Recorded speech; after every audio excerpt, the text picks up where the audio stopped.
আসসালামু আলাইকুম এভরিওয়ান। বিগত লেকচারে আমরা দেখছিলাম যে একটা স্ট্রিং সেটা প্যালিন্ড্রোম কিনা সেটা কিভাবে আমরা চেক করি।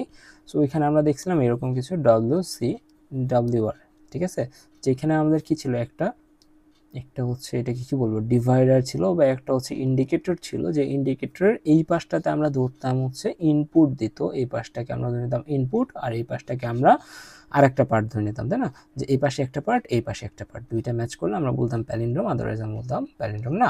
সো এটা আমরা এতক্ষণ করে আসছি, বাট এখন আমরা একটা কাজ করতেছি WW⁴, ঠিক আছে। এইখানে কিন্তু আমাদের কোনো ডিভাইডও নাই, ঠিক আছে, অর্থাৎ এখানে আমাদের এই ধরনের যদি আমরা লিখি AB তারপর হচ্ছে AB তারপর এখানে আমরা লিখলাম হচ্ছে AB, ঠিক আছে।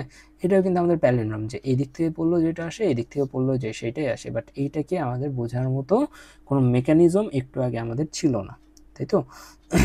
তাহলে আমাদের এখানে এমন একটা কিছু করতে হবে যেটার মাধ্যমে আমরা এই মেকানিজমটাকে ক্রিয়েট করে ফেলতে পারি, রাইট। সো এখানে আমাদের অ্যাকচুয়ালি NDPD এর সাহায্য নিতে হয়। NDPDA, নন ডিটারমিনিস্টিক পুশ ডাউন অটোমাটা, ঠিক আছে। NDPDA কি আমরা হচ্ছে NFA পড়ছি না, NFA তে আমাদের কি ছিল, NFA তে আমাদের একটা, এটা যদি একটা স্টার্টিং স্টেট হইতো Q1, এটা যদি একটা ফাইনাল স্টেট হইতো QF, এই স্টার্টিং স্টেট থেকে আমাদের হচ্ছে কি বিভিন্ন ধরনের কন্ডিশন দিতে থাকতো, আমরা বিভিন্ন দিকে যাইতে পারতাম, অনেক আমাদের কি পসিবল ওয়ে ছিল। সো এই অনেকগুলো পসিবল ওয়ের মধ্যে থেকে মিনিমাম একটা ওয়ে দিয়েও যদি আমি QF এ যাইতে পারি তাহলে আমরা বলতাম okay fine, the string is accepted, তাই না। তাহলে এইটা হচ্ছিল আমাদের NFA। তাহলে NDPDও এরকম, আমাদের কাছে অনেকগুলো ওয়ে থাকবে, ঠিক আছে। যে আমরা হচ্ছে এরকম যদি ধরি যে AB, ঠিক আছে, AB যদি আমরা একটা NFA তে অ্যাকসেপ্ট করাতে চাই তাহলে আমরা কি করতে পারতাম, Q1 এখানে দিতাম, Q2 এখানে দিতাম, ঠিক আছে।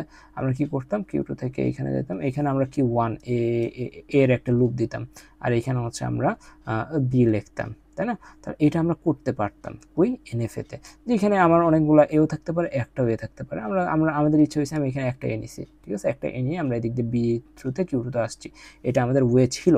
বাট আমাদের NDPDতে আমাদের সেম জিনিসটা, যে আমাদের এখানে অনেকগুলো ওয়ে আছে, সেই অনেকগুলো ওয়ের মধ্যে থেকে একটা কম্বিনেশন দিয়েও যদি আমি ফাইনাল স্টেটে যাইতে পারি দেন আমাদের স্ট্রিংটা অ্যাকসেপ্টেড, আমরা বলতে পারবো যে ওইটা একটা কনটেক্সট ফ্রি ল্যাঙ্গুয়েজ বা গ্রামার যেটাই বলি না কেন, ঠিক আছে। সো এটা আমরা কিভাবে করতে পারি এটা একটু কেয়ারফুলি দেখতে হবে, এটা আমাদের একটা ইম্পর্টেন্ট উদাহরণ। তাহলে আমাদের প্রথমে যেটা করতে হবে সেটা হচ্ছে আমাদের প্রথমে স্ট্রিংকে রিড করতে হবে, ওকে। Q1 আমরা রিড করতেছি, আগের বারের মতোই সব শর্ত থাকবে এখানেও, যে হচ্ছে আমাদের এ থাকলে আমাদের Z0 হয়ে যাবে, ঠিক আছে। দেন হচ্ছে আমাদের বি থাকলে Z0 BZ0 হয়ে যাবে। এগুলো আশা করি আর কাউকে এক্সপ্লেন করতে হবে না, বিগত অনেকগুলো ভিডিওতে এগুলো এক্সপ্লেন করা আছে, যারা দেখেননি তারা এগুলো দেখে আসবেন, তাহলে হোপফুলি সব ক্লিয়ার হয়ে যাবে। আর এখানে যদি আমাদের এ থাকে, এখানে যদি আমাদের বি থাকে, আমাদের AB হয়ে যাবে, এখানে বি থাকলে এখানে আমাদের যদি এ থাকে তাহলে AB হয়ে যাবে। এগুলো কার জন্য লিখলাম, এই লুপটার জন্য লিখলাম সবগুলো, তাই না। এখানে এটার জন্য এটা ধরার কোনো কারণ নাই।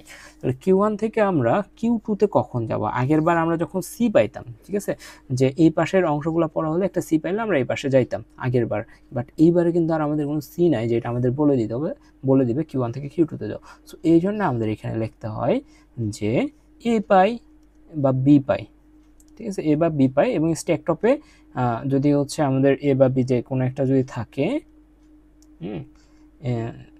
এক মিনিট, এ যদি পাই এবং স্ট্যাক টপে যদি এ থাকে তাহলে আমরা এপসাইলন করবো, অর্থাৎ পপ করবো, বি পাইলে এখানে বি পাইলে এখানে হচ্ছে আমরা এপসাইলন করবো, এবং এইখানেও আমরা সেম জিনিসটা লিখবো। কেন লিখতেছি এক্সপ্লেন করতেছি আমি, A epsilon, B B epsilon, ঠিক আছে। অর্থাৎ এখানে আমাদের কিসের মতো অ্যাক্ট করতেছে, এটা একটা NDPD এর মতো অ্যাক্ট করতেছে, কিভাবে, ঠিক আছে। এই যে এটা যদি আমরা দেখি এ বি, আমার ইচ্ছা হলে আমি সবগুলো এ বি দিয়ে কিন্তু এখানে আমরা এই Q1 থাকতে পারি, ঠিক আছে। যেমন এ পাইলে আমরা স্ট্যাকে পুশ করব, বি পাইলে আমরা স্ট্যাকে পুশ করব, আবার এ পাইলে আমরা স্ট্যাকে পুশ করব, আবার বি পাইলে স্ট্যাকে পুশ করব, আবার এ পাইলে স্ট্যাকে পুশ করব, আবার বি পাইলে, অর্থাৎ আমাদের এখানে যতগুলো আছে সবগুলো কিন্তু আমরা এখানে থাকতে পারি, এটা আমাদের একটা ওয়ে, ঠিক আছে। আরেকটা পসিবল ওয়ে কি, আরেকটা পসিবল ওয়ে হচ্ছে যে ওয়েতে এখানে কিন্তু অনেকগুলো ওয়ে আছে, যে আমি 4টাকে এখানে রাখলাম, একটা থ্রুতে আমি এখানে আসলাম, আবার 5টাকে এখানে রাখলাম, একটা থ্রুতে এখানে আসলাম, অনেকগুলো ওয়ে আছে। বাট আমরা এই অনেকগুলো ওয়ের মধ্যে থেকে একটা ওয়ে ফাইন্ড আউট করবো যেটা থ্রুতে আমরা এটাকে অ্যাকসেপ্ট করাতে পারবো, ঠিক আছে? তাহলে ওই ওয়েটা কি হইতে পারে, যে এখানে আমরা জেড নোট দিয়ে নিচ্ছি,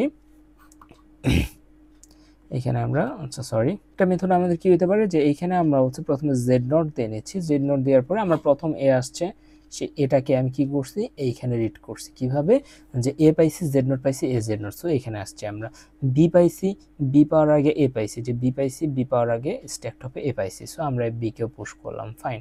আবার এ পাইছি আমি, হ্যাঁ, তাহলে এ পাইছি এবং স্ট্যাক টপে কি পাইছি বি পাইছি, এ পাইছি স্ট্যাক টপে বি, তাহলে এ বি, এতটুকু আমরা করলাম। করার পর আমার ইচ্ছা হলো যে আমি আর এখানে থাকবো না, কারণ এটাই তো এনএফএ আমাদের বলে, তাই না? এনএফএ আমাদের কি বলতো, এনএফএ আমাদের বলতো শুধুমাত্র একটা ওয়ে থাকলে এই কিউ2 পর্যন্ত পৌঁছানো, তাহলে তোমার স্ট্রিং অ্যাকসেপ্টেড। তাহলে আমার ইচ্ছা হয়েছে আমি থাকবো না, ঠিক আছে? তাহলে আমরা কি করব, আমরা দেখতেছি এখানে আসতেছি, তাহলে আমাদের এখানে ইনপুট স্ট্রিংয়ে কে আছে, ঠিক আছে? ইনপুট স্ট্রিংয়ে আছে হচ্ছে আমাদের বি। তাহলে এই বি কে যদি আমরা এখানে দেই, এক মিনিট, এখানে হচ্ছে আমাদের একটা বিষয় আমাদের বলে দেওয়া উচিত ছিল, যে এখানে আমাদের ইভেন প্যালিন্ড্রোম নামের একটা টপিক আছে, আর একটা টপিক আছে হচ্ছে আমাদের অড প্যালিন্ড্রোম নামের, ঠিক আছে? সো এখানে আমাদের এটা কি প্যালিন্ড্রোম হয়ে যাচ্ছে, আমরা একটু দেখি, 3 4 3 7টা আমাদের লেন্থ হয়ে যাচ্ছে, তাই না? এবং 7টা লেন্থ হয়ে যাওয়ার পর এটা কিন্তু আমাদের একটা প্যালিন্ড্রোম, যে এই দিক থেকে পড়লেও যেটা আসবে এই দিক থেকে পড়লেও সেইটাই আসবে, বাট আমরা এটাকে কেন অ্যাকসেপ্ট করতে পারতেছি না, ঠিক আছে? আমরা যে ডিজাইন করছি সেই ডিজাইন অনুযায়ী, ঠিক আছে? কারণ এইটা আমরা যে ডিজাইনটা করছি সেই ডিজাইনটা একটা ইভেন প্যালিন্ড্রোমের, এবং আমি যে স্ট্রিংটা নিয়েছি সেটা একটা অড প্যালিন্ড্রোমের উদাহরণ, ঠিক আছে? সো আমরা এটাকে যদি আমরা একটা ইভেন প্যালিন্ড্রোম করতে চাই, তাহলে আমাকে এখান থেকে এই চিহ্নটাকে বাদ দিয়ে দিতে হবে, ঠিক আছে? তাহলে আমরা এই চিহ্নটাকে বাদ দিয়ে দিলাম, পরের ভিডিওতে আমরা অড প্যালিন্ড্রোম সম্পর্কে জানবো, ফাইন। তাহলে এই যে আমাদের যে আমরা কি করলাম, এ বি এ এই তিনটাকে আমরা পুশ করলাম, তারপর আমার ইচ্ছা হয়েছে আমি কিউ1 থেকে কিউ2তে ট্রানজিট করব, ট্রানজিশন নিব, সো দ্যাট আমরা কি করলাম, আমরা এইটাকে রিড করলাম, এবং এইটাকে রিড করার সময় আমরা এখানে দেখতেছি এ পাইছি, স্ট্যাক টপেও আছে এ, তাহলে আমরা কি করব, পপ করব, সো একটা এলিমেন্ট আমাদের এখান থেকে ভ্যানিশ হয়ে গেল, এই যে এ ভ্যানিশ হয়ে গেল। তারপরে আমরা পড়তেছি বি কে, কিউ2তে আসার পরে আমরা পড়তেছি বি কে, তাহলে এই যে বি কে যখন আমি পড়লাম, বি কে পড়ার পরে আমরা দেখতেছি কি যে আমাদের স্ট্যাক টপে কি আছে, স্ট্যাক টপেও আছে বি, স্ট্যাক টপেও আছে বি, সো আমরা বি কে পড়ার পরে আমরা এটাকে কি করে ফেলবো, পপ করে ফেলবো।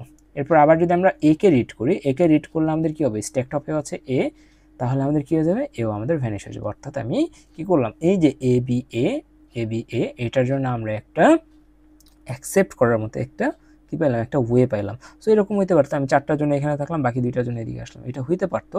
বাট আমরা কি করলাম, ওই যে অনেকগুলো ওয়ের মধ্যে থেকে একটা ওয়েতে কি করতে পারছি, যে জেড নোট থেকে শুরু হওয়া যে স্ট্যাক ছিল সেটাকে আবার জেড নোটে ব্যাক করাইতে পারছি, সো দ্যাট আমরা কি বলতে পারি, এই স্ট্রিংটা অ্যাকসেপ্ট করাইতে পারছি। তখনই আমরা এটাকে কি বলতেছি, এনডিপিডিএ বলতেছি, হ্যাঁ।